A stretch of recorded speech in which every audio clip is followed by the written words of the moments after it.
ball up and then caught it on the way down. And wonderful skills, really. And you wonder if they practice these things in training. You wonder if they practice doing that, because he just looked like he knew what he was doing, So that was a cool moment. So, well, we're probably edging towards the close of this broadcast, and logically would move on to.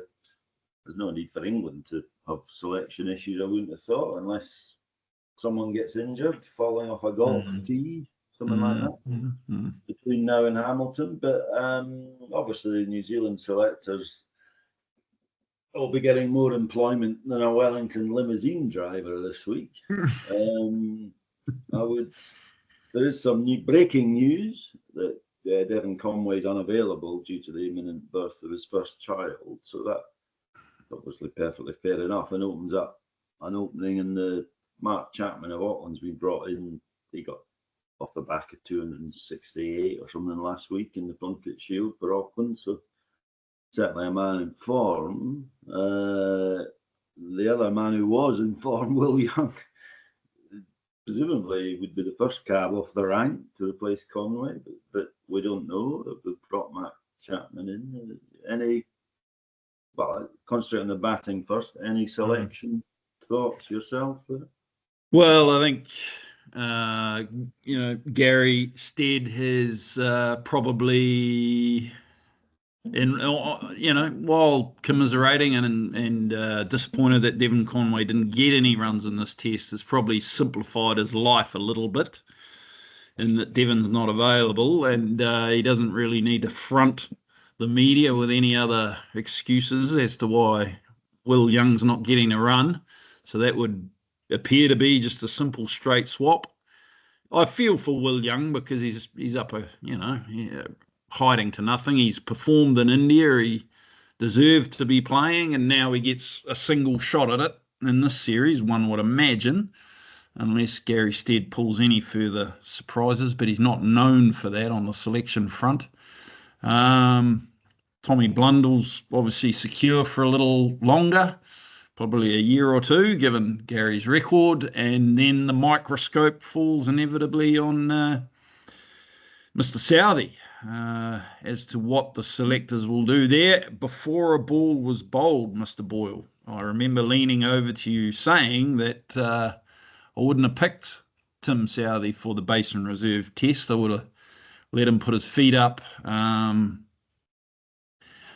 prevent any more damage to his confidence, which must be taking a bit of a battering, and just let him cool his heels for the Basin Reserve Test and come back to his home ground in familiar, humid conditions, usually up here in Hamilton, compared to Wellington and Christchurch, to which he is traditionally suited, and allow him to finish, with one last game in Hamilton. But that's not been the case. He's really put in another fairly average performance, and now there is the real possibility that he could be left out.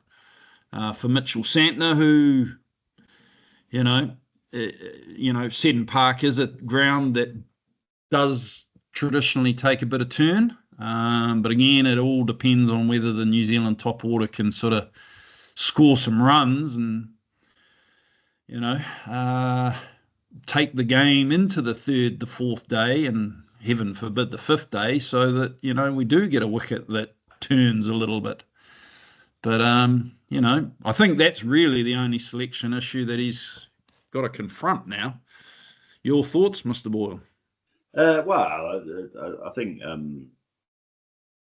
I can't see there's any doubt that Tim will definitely play in Hamilton's farewell test, and for me, he's very much earned that right, and I hope he can go out and get a few wickets, really. I mean, he's been a fantastic exponent of seam bowling for many years, and he might even quite a small ground, Seddon Park, so he might even go out and have a dip at trying to get up to 100 sixes in Test cricket.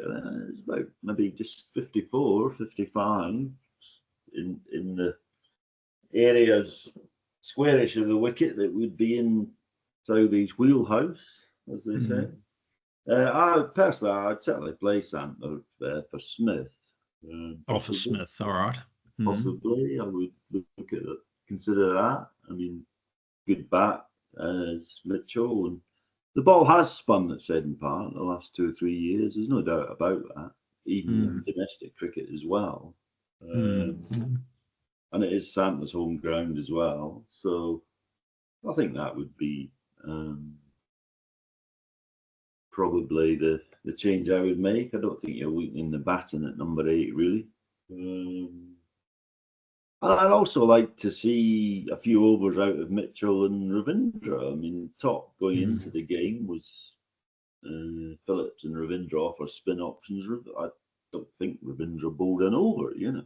Well, there'd be nothing wrong if he can bowl 5 overs for 15 runs. It's doing something. Same with Darryl Mitchell. If he bowled 5 overs, 15 runs, it's just changing. You know, it was just a bit flat for long periods in the field for New Zealand. I mean, obviously it's not easy. You're out in the field.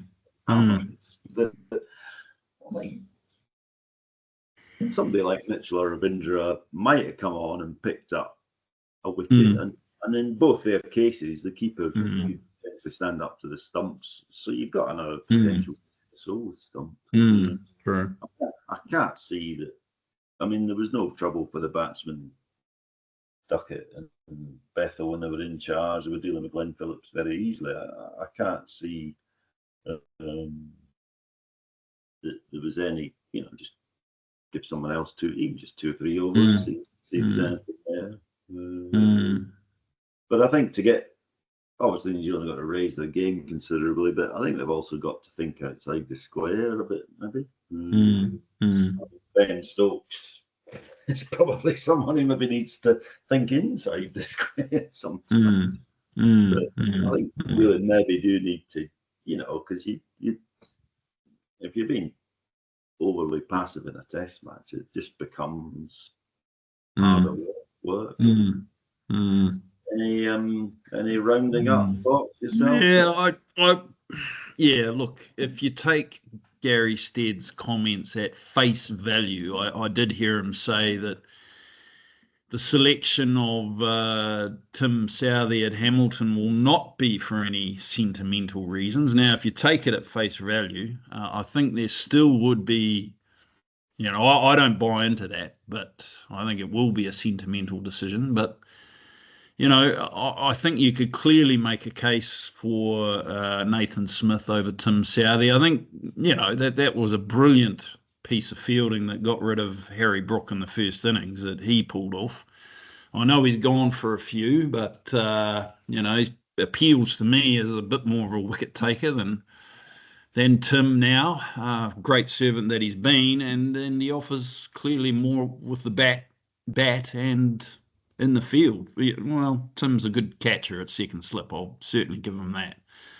So it'll be interesting. I think Tim will play. I agree with you. I think that Nathan Smith may miss out for this game, but yeah, I'm not sure that's the best chance of New Zealand winning the game. But anyway, that's probably how it's going to play out. I think you're correct.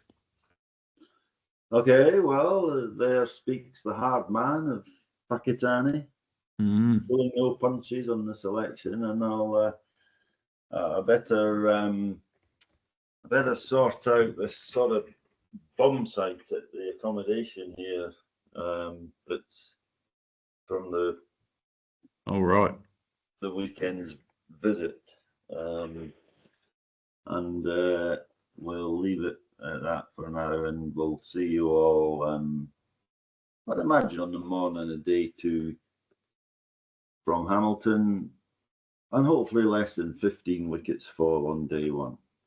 Absolutely. Thank you. Right, so we've stopped the. Oh, are you there?